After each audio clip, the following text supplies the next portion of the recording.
Hey guys, this is Seth Keeping It Real.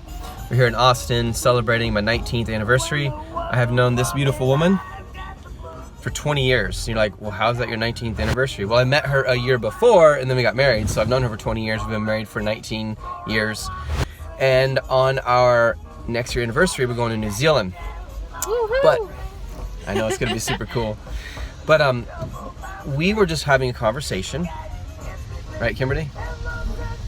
And it's a really cool conversation because she said that one of our kids said, hey, if you could go, he said to Kimberly, he said, Mom, if you could go back 4 years, what would you change? What would you do different?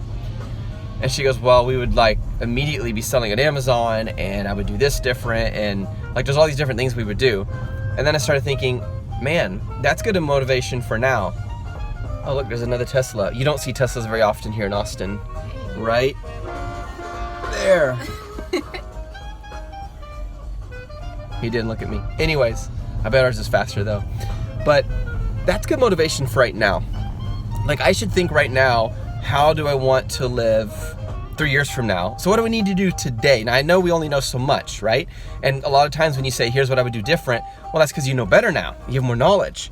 But there's still some things that maybe you should get more knowledge about. You know that you need knowledge in an area. You just don't know what the knowledge is. So that 4 years from now, that 4-year future self will thank you. In other words, when someone asked me, well, what do you think I should do? The other day, someone said, okay, I got $25,000 and I'm in Amazon private label. I'm also interested in real estate. So how do you think I should manage this money? How many products do you think I should launch? And I said, well, if you had $25,000 from selling a house, take the $25,000, split it amongst 5 products and launch them all. That de-risks you. And I said, but however, think about this. What would your future self thank you for? 5 years from now, what would that individual want you to do? So do things for your future self more than your present self. That's called delayed gratification. That's called, like Dave Ramsey says, live like no one else so that someday you can live like no one else.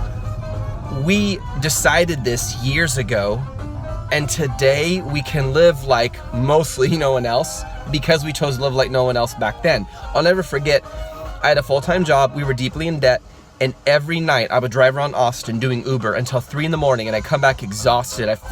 My body felt like a walking zombie, and I would open the door and my dog Dakota would run up and he would be so happy to see me no matter how early in the morning or late in the night it was. He was always there to greet me, and it just encouraged me so much.